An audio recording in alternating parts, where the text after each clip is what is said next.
It does, I suppose. I mean, for me, of course, it is a gay film in that it's about gay people and it's about their lives, and it's not shying away from any element of that. So I'm kind of quite happy that if it's seen as a gay film, but also at the same time, it's often a kind of way to reduce it as well, I think, sometimes. So it's weird, you just have to let people decide what they think it is. And some people will say it is, some people say it isn't, and I kind of leave that up to them. But to me, it is about two gay people. I think you don't have to be gay to understand the feelings that are on, in the film, or some of the kind of struggles. But as you say, it's still about two gay people.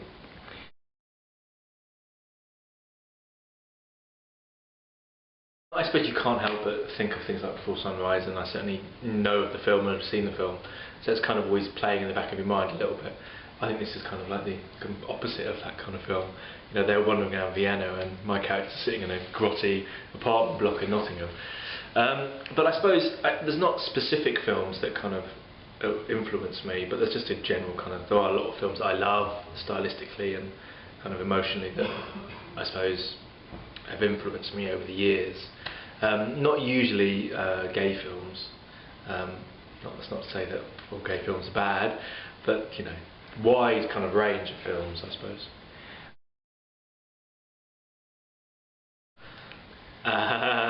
Beautiful Thing. That's a nice British, sweet kind of, nice kind of gay film.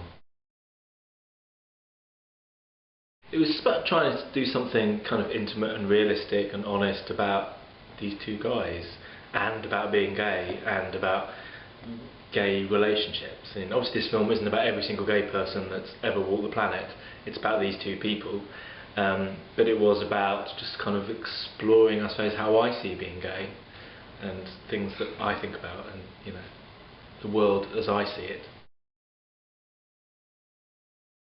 I mean, it's hard. I mean, there's obviously elements of me in both of the characters and in some of the situations and some of the conversations, but it's not, it's not autobiographical in terms of that event and that situation happened to me. But I've spent weekends with people and met people and had interesting conversations, so there's obviously elements of my life in there. I just spent a long time trying to get the best people I could, and I mean, as you say, the chemistry is so important that if that doesn't work, the film is just not going to work.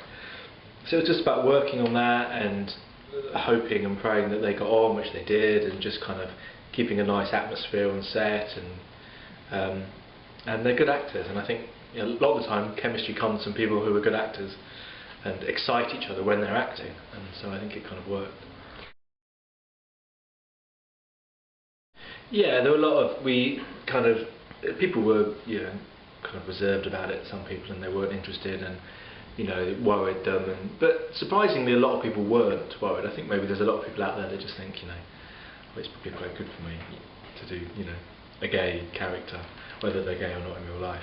Because obviously you can't ask people if they're gay or not in auditions. So it's just, there was obviously some reservations, but then I wouldn't want to see those people anyway. You don't want anyone that's going to have a problem with it.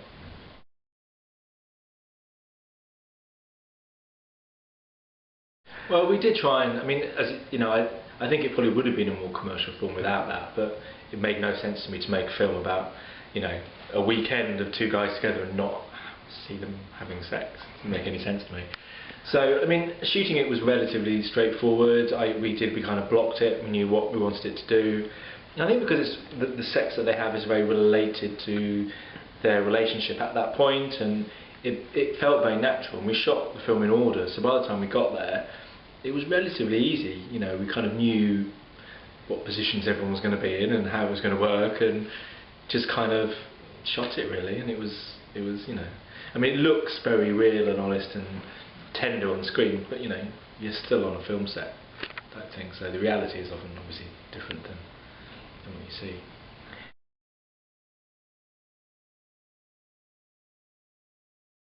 I did think, because when you make a film about gay people, you worry that people kind of think you should be representing a whole community. But I couldn't really think of those kind of issues when I was writing it. And these two people obviously are the kinds of people that would take drugs on a weekend. I don't see them as kind of complete drug addicts or anything. And I think that, to say that people don't take drugs is just, a lot of people do take drugs, and maybe it's different in America, but in England, it's quite a common thing. I think it was important to me that there wasn't a judgment about their drug taking. It was just part of their lives and part of this weekend, and I wasn't making kind of any statement about gay people in drug use. And yeah, I've had some interesting questions from people saying that they thought it was, portraying gay people in a bad light, but when I was younger, I took drugs. People take drugs. It's part of people's lives.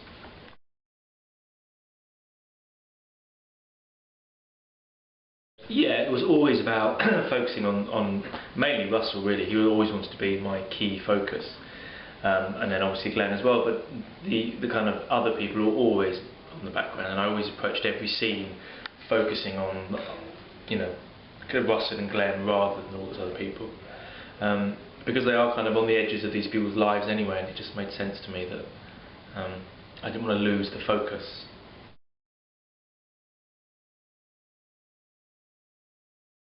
Yeah, I think so. When you're gay, that you carry that kind of weight of, when you were in the closet and prejudice you felt around you for the whole of your life. And even if you're not, you're still quite proud to be gay, there's part of you still has those kind of feelings of back when you were at school and life was difficult and people, weren't accepting.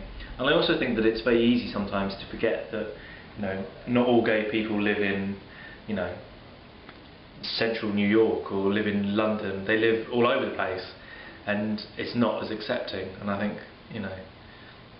it's important to remember that, I suppose, and also to remember that it's not necessarily about prejudice. It's about our own kind of still feelings of insecurity that we carry throughout our lives, from the things that we've experienced.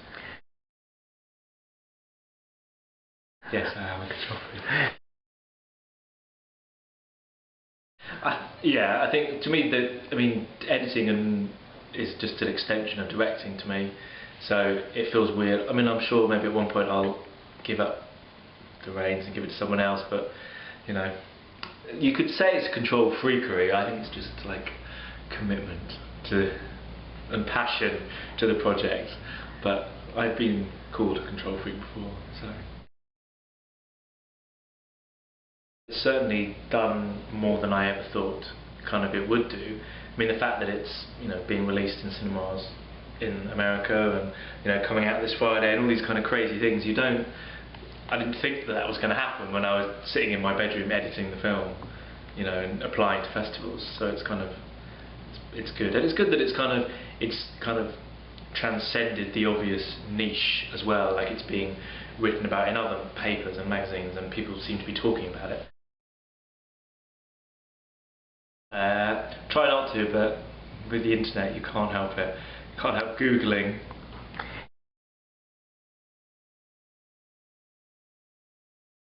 I want to respond. There's been a few negative things I read about this, but not really. But stuff I've done before, there has been.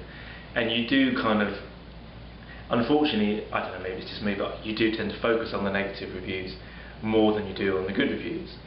And you kind of, especially if someone just clearly doesn't get it, you get really frustrated. Or if it often becomes about their expectations more than actually what the film is about. So it is frustrating, and some people can be quite nasty, especially in the world of like blogs and Amazon reviews and all that kind of thing. People aren't afraid to say what they think. I'm not sure about very big Hollywood movies. I can't imagine doing like Tron 2 or something like that. But it would be interesting to work with big kind of Hollywood people. I think the problem would be having to give up control and having to meet their needs more than the film's needs. But I think if I had a project that called bigger names, then I'd be crazy not to want to work with some of those people.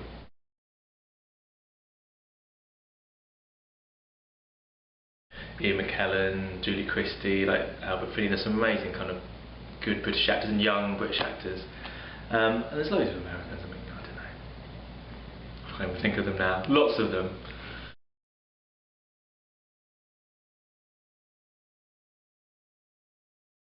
I think it's hopeful. I think, you know, regardless of whether these two people ever see each other again, I think that they've both changed to a certain degree, and they've changed for the better. I think they've both become a little bit clearer about what they want, who they want to be with, what kind of life they want. Russell's certainly become more confident, I think, more accepting of his own sexuality, and I think his life especially will improve greatly. So I think it's certainly not a hopeless ending. I think it's for me it's a happy ending.